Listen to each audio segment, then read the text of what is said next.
Having proper inspections cadence helps us avoid fines, extra overtime hours, and costly repairs. Using pen and paper just puts our team at risk to losing hours in the day. It puts us at risk to be able to track efficiently and get meaningful information over to the folks who need it. So what is the purpose of a facility inspection? Simply put, safety and compliance. When our facilities are safe and compliant, employees are better able to do their jobs. When facilities are compliant to regulations, we prevent incidences, injuries, and illness. Simply put, employees are better able to do their jobs in safe and clean environments. So who's conducting a facility inspection? In AkitaBox, that could really be anybody. It could be a certified inspector, it could be a vendor, a maintenance manager, maintenance tech, a building engineer, all the way up to directors of facilities and operations. So how can organizations benefit from conducting regular inspections? We can identify existing hazards, discover underlying causes of safety risks. We can reveal corrective actions and monitor our progress towards compliance and completing those corrective actions. So why are inspections so important? Well, correct inspection cadence within our facilities is vital to avoiding injury, costly fines, and overtime hours to fix issues. In a case study that we did with UW Health, we found that we are taking about 4 to 6 hours a day before AkitaBox with the technician completing inspections. And after AkitaBox, that only came out to about 2 hours a day. So with that being said, where are the savings coming from? Well, we're able to eliminate extra overtime hours typically spent preparing for surveys and inspections. We're able to improve accuracy of our documentation to avoid those costly fines. We can gain transparency into inspection progress across our portfolios, and we can create more efficient inspection routes. How exactly are we going to do that? How are we going to streamline our inspections? Well, at AkitaBox, we embrace the PDCA cycle, meaning plan, do, check, and act. We want to define the purpose of the initiative and set expectations. We want to actually complete our inspections, so collect observations and initial corrections. We want to periodically be checking up on our inspections and reviewing that data that we've collected to identify any gaps. And then finally, we want to act on the information that we've gathered and we've completed by giving feedback and developing action plans to make those data-driven decisions. So in our demo today, we're going to be going through a scenario where a facility management team is completing a fire door inspection checklist. We're going to report on those inspections and correct those failed steps. We'll start off just in AkitaBox completing an inspection order as if we were a maintenance tech in the field doing a normal inspection. We'll look at the reporting overview. So what the director of facilities, it could even be a maintenance tech or safety and compliance officer, how to report on that and see what the trends that you're creating. We'll go through the workflow of creating an inspection checklist and a round. So we'll create an actual checklist that a technician could complete, and a round being the information, assets, or rooms we want those checklists associated with. Once we've completed our checklist and our round, we put those two things together and we generate an inspection program of the checklist we'd like and the round of the information we'd like touched. And then the last thing we're going to do is just go through ideas for how we could use inspections across your organization. Great, so let's jump right into AkitaBox and start our demo. When I load into AkitaBox here, I'm just on the dashboard. All inspections will be created just like a work order and live in your dashboard here. So today we'll be looking at two different inspections, our fire door inspection here and our fire and life safety inspection. This fire door inspection is going to be a little bit more basic, and we'll get into a little bit more of the nitty-gritty in the second inspection we go through here. So to load up your inspection, just click your drop down, and you'll notice instead of seeing complete like you would for a work order, you'll simply see complete inspection. Let's go ahead and click complete inspection. And that will bring us to our inspection plan view, where we can see on the floor plan where these stops are going to be. We'll also have a list view on the left here. Before we go any further, I want to mention that while you can complete your inspections on a desktop or laptop, the most efficient method would be to have a tablet in the field so you can complete these right at your fingertips. Using the plan view here, you can see that you can easily visualize routes. This is great for onboarding new hires. You no longer have to go through complicated information of where exactly they're going to be completing these inspections. Instead, you can just hand them a tablet and they can plan their own route. Let's imagine we're going to do that right now. So let's jump into, let's say we start at fire door 2. We can click directly on that, and we'll have a list of questions to be answered. These are all customizable. We're just seeing a couple options of what our questions can look like right now. Our first question, is the doorway free of obstructions on both sides? We're going to say yes. It's going to pass that step. The door alarm was tripped and worked when we opened the door, so that was a yes. We could hear the alarm and it was loud. And the gauge test landed in the green. You'll notice that when you complete each one of these steps, you'll have the option to complete that step of the work order. Let's go ahead and click that. And you'll notice you'll get a little green check mark on that fire door, noting that it's been completed and it passed each step.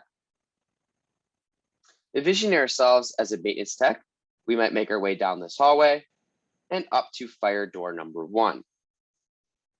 Let's say fire door number 1 is not free of obstructions on both sides. I'll go ahead and click no. Maybe the door was, the alarm worked when it was tripped and it was audible and it passed the gauge test. When I complete this work order, you'll notice I'm going to get a little X, meaning that it failed one of those steps. If I click back on that failed step, I could reopen it if I was going to free the obstructions on both sides. Or what you might want to do is create a work order directly on this failed step. So by clicking on this plus button, we can add a message to communicate exactly what we did. We could add an attachment if we wanted to take a picture of an invoice or of the work that we actually did. And finally, we can create a work order. So let's say I need to free the obstruction on the fire door. I'm already going to have that location card filled out because we know it's on fire door 1. Next, I'll need to select my type. We're going to call this a cleaning and custodial task. And I'm actually going to change my trade to a fire task. The rest of these fields are optional to fill out, but you could fill out your assignee if you'd like. So if I wanted to assign that to myself, and if I needed a description of what needs to be freed from the door, I could do that here. When we click add, we'll add a work order to our current list of work orders. And you'll notice on the left side here, once this loads up, we'll have one work order added.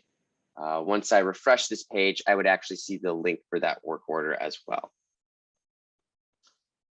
Let's go through and complete the rest of these stops. So I'll say that this one passed everything. Oops, come on.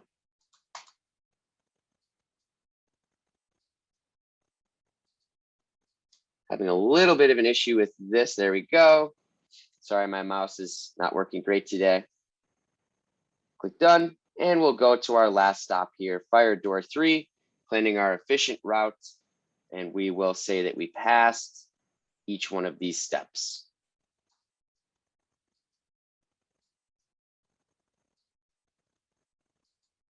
Come on.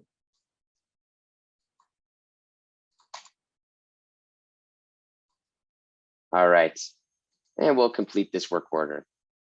Once we've completed each one of our steps, we'll have the option to complete the work order. Simply click on that, and you're going to complete this work order like you would every other work order. you'll log the amount of time you spent, the material used, and the action taken. Once again, you can add up to 20 attachments here, and we're going to log our work and complete. Great. We've just completed our first inspection. This one was a little bit more basic. Let's take a look at an inspection that might be a little more advanced. So I'm going to jump back to our AkitaBox list view. And the next inspection that we're going to be completing is actually on two different types of assets. So I've created an advanced checklist for this, this inspection. Once this loads up, you'll see I have that new work order for freeing the obstruction on the door right there. And below that, I have my fire and life safety inspection. Let's go and jump into that and complete it.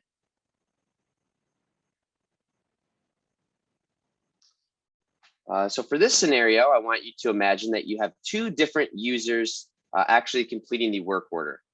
On a standard pen and paper work order, you might only be able to have one person actually using the checklist at a time in order to have the inspection complete and all on the same page. Using a digital form to complete your inspection, you can actually have multiple users completing work on this at the same time. So we could have this inspection assigned to multiple individuals, and those individuals could be in the work order platform completing this simultaneously. This AkitaBox will also allow you to bulk edit. So something we didn't do on that last inspection, but we will do here is click this bulk edit button. Once I do that, AkitaBox will allow me to edit multiple stops at the same time. Before I do that, I just wanted to show, like I said, this is an advanced inspection, meaning I actually have more than one type of asset and more than one type of checklist. So I'm both checking my fire extinguishers here and my AEDs. They have separate checklists. So you'll notice my AEDs will have a battery check, checking on the defibrillators, the towels, and making sure that the device is clear. This last step is simply a signature button where I can sign this form saying I did steps 1 through 5. Could also come through and click on each one of these yes. You'll notice that my fire extinguisher checklist, on the other hand, is different. They'll both track under the same inspection program, but you'll notice my questions can be different based on the type of equipment we're checking. If you'd like to, you can use the bulk edit mode. So by clicking bulk edit mode, you'll notice I only have the options to complete the checklists that have the same, or the inspections that have the same checklist. I can check the stops I'd like to edit, click bulk edit. And once I'm in here, I can say that I've checked the safety pin in place.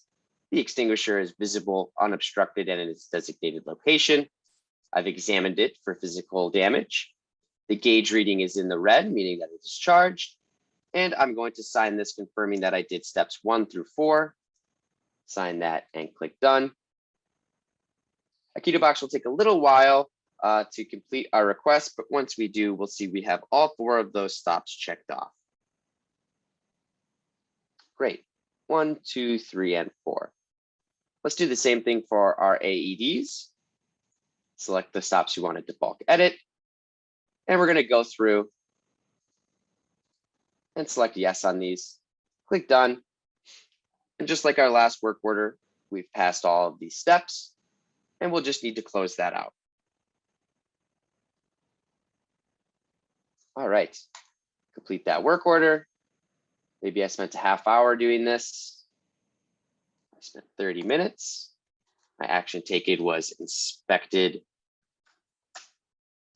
the FLS assets, and I'll log that work and complete it.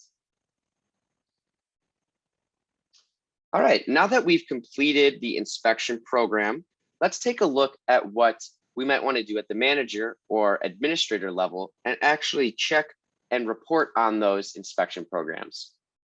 So I'm going to jump back to my list view. You notice on the left side here, all of our inspection programs will live underneath our maintenance schedules. So let's click on that. Once these load up, you'll see I have a number of inspection programs in here. What we're going to report on today is the fire door inspection we just completed. This is a great tool. Now there's no more searching through binders to find your completed work orders or your upcoming inspections. Instead, they're just going to live right here. You can see anything that's open. So thankfully, we've completed all of our fire door inspections. I could see the completed forms. If I clicked on one of these, I could come to the actual round itself, reopen it, or attach work orders to those failed stops. In the event of an audit, you'll have this information directly at your fingertips for download. If you wanted to see more details about your stop, you can click on the details page here, and you'll load in more details about that specific inspection. So once this loads up, I will see the option to change the inspection that we're viewing. So right now we're only viewing the most recent inspection, but if I wanted to view past inspections, I could click on those. So I can see the past 3 inspections that we had. It looks like we did not complete one of our fire door inspections earlier this week, but I can see that I've passed these stops here. And on the inspection on 10/22, I passed as well. All right, so you can see your failed stops here and help report, just getting that upgraded transparency and being able to work directly with those failed stops. All right, once I click back here, you'll just see more details about that inspection program. We'll once again have that same details of what's passed and what's failed. And then once again, if we came into our completed work orders here, we'll pull up the completed work order for this inspection where I can actually go in and view the round. So this is viewing that last inspection that we've completed. We'll be able to see any failed stops, any completed stops, and any work orders that we have associated with those. So once this loads up, we'll see that inspection that we just completed. We'll see the attached work orders and which passed and what failed. So we have to drop down here and you'll see I have this little wrench over my failed stop saying I have 1 work order on that. If I clicked on this information, I could see what failed. So I can see that there's an obstruction. I could add another work order from here if that had not been done already and view the work order, and actually clicking on that will bring us to that work orders information. All right. So now we've completed a work order. We've reported on the inspection program. The next step would be to actually create the inspection checklists and rounds. So to do this, we're going to click directly on our app switcher here and switch to our organization settings. Once we load into our organization settings, we will move over to our work order section. And you'll see we have 2 sections, one for checklist templates and one for round templates. Let's go ahead and check on the checklist templates. Added efficiency here, which is great, is you can actually go into your existing inspections and edit those. So let's say I wanted to edit that fire door inspection that I just completed. I could search for that or simply scroll down and find it. And we'll have each one of those stops right here. A great efficient thing to do, instead of having to update every single paper work order and make sure that every future fire door inspection follows the same policies, once we edit this, all future fire door inspections will follow the new method of what we're collecting. We can edit the existing fields and we can add in new checklist stops. We have a number of different options for things that you can select. You can have a heading. You can have a multiple select, which will allow multiple options, but you can only select one. Radio select will give you multiple options, but you'd be able to select more than one of your selections. A signature line, simply signing that you've completed the work. A single select will be just one thing that you can click. A statement box and a text box will be very similar. simply type in what you did, and then a yes, no field. Once we were to be done updating our checklist, simply click save, and you'll save that so that your next inspection will follow that new efficient route. Let's go back and create a new checklist of our own. To add a new checklist, add. Maybe this template name is going to be a pump inspection. Add in a compliance code if you have that, and click save. Once we do that, we will load into, oops, we already have that name. I'll just add a 1 there. Once we've created that inspection checklist, we'll have a blank checklist where we can start adding in questions. So maybe the first question I want to ask on this pump is to change the oil on the bearings. And this could be as simple as a yes, no question, where yes is going to pass and no is going to fail. That can be edited if you wanted no to pass instead of yes. Let's add in another question. Maybe we want to record the heat of the temperature of the pump. We could use a number of things. Maybe you want to give some ranges of heat with a multiple select. You could also simply have a text box where the user needs to provide an answer. Maybe our last step here is to test and run the turbine. And this could be as simple as a yes, no answer as well. Once we click save, we'll save in those new questions. Obviously, you can always come back and edit these. All right, so we've completed our first part of an inspection program, the checklist. The next part we're going to create is the round template. Let's go ahead and click on round templates. All right, once we load in here, you'll see all of the round templates that I've created. What's different from a checklist and a round, rounds need to be created at a singular building. Checklists can be applied to multiple buildings at a time. If you want to edit a round, it's just as simple as editing your checklist. Click on the round you want to edit, and you'll see all of the stops in that round. If you wanted to add or reorder these, click add and reorder, and you'll see all of your assets come here on the left. If I wanted to add in new assets, I could click on the category that I want. I could search by the name, and to move these over, simply click on the piece that you want over there, and you can delete it as well. Let's go ahead and create a new round template for our pumps, and we'll create an inspection program on those pumps that we just created. We're going to do this in the government center. My round template is going to be pumps.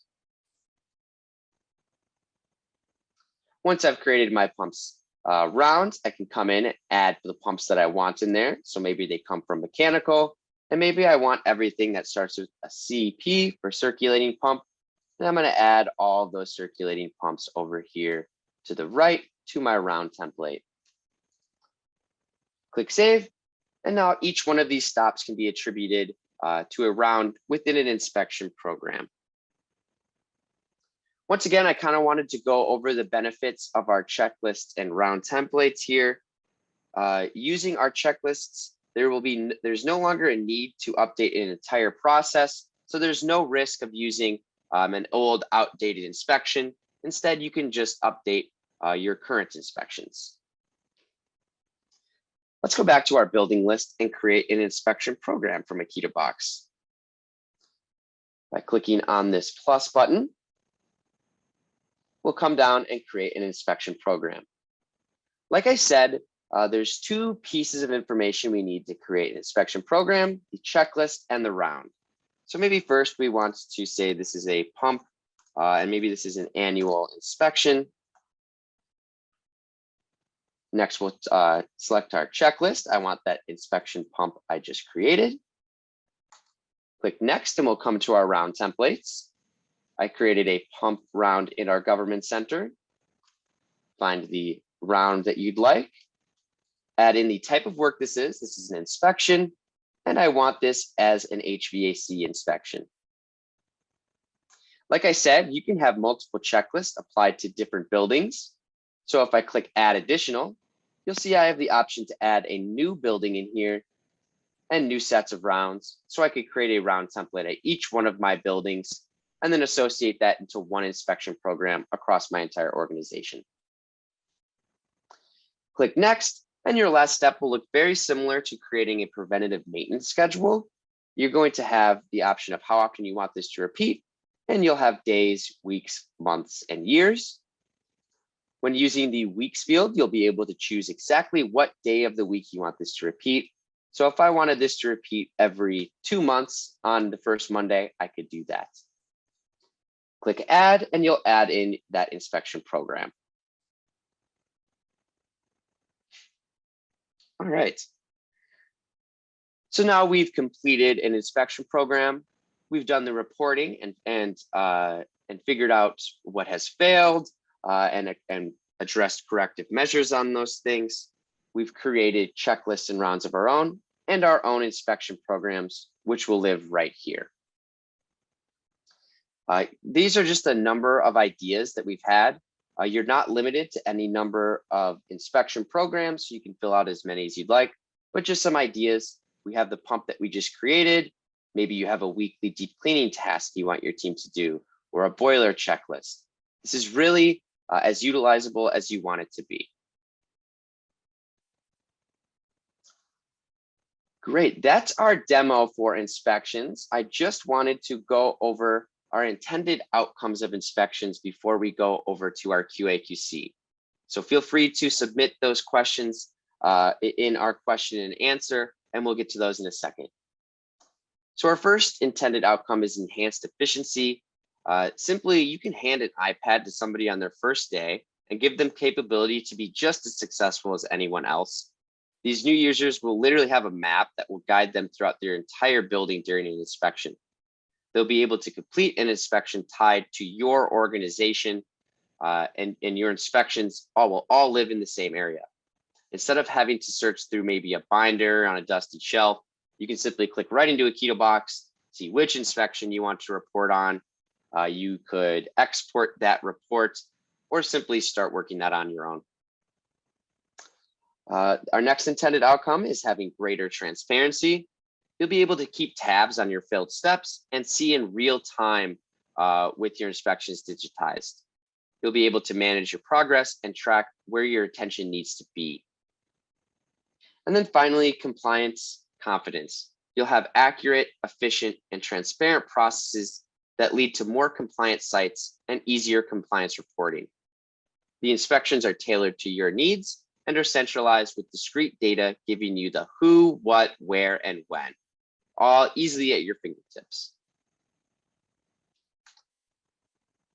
Great.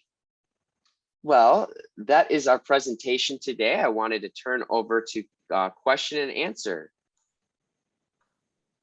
All right, thanks. So far, we don't have anything. I think you did a really great job presenting. So just a reminder at this time, if you do have any questions, please submit those via the button on the bottom of your Zoom screen. We'll give a couple minutes here to see if anything comes in. Thanks, Luke. Yeah, thank you, Jess. If anyone has additional questions that they'd like to see in inspections or are interested in adding the inspections add-on to your platform, please contact your customer success manager, and we're more than happy to help walk through how we can roll out inspections at your organization.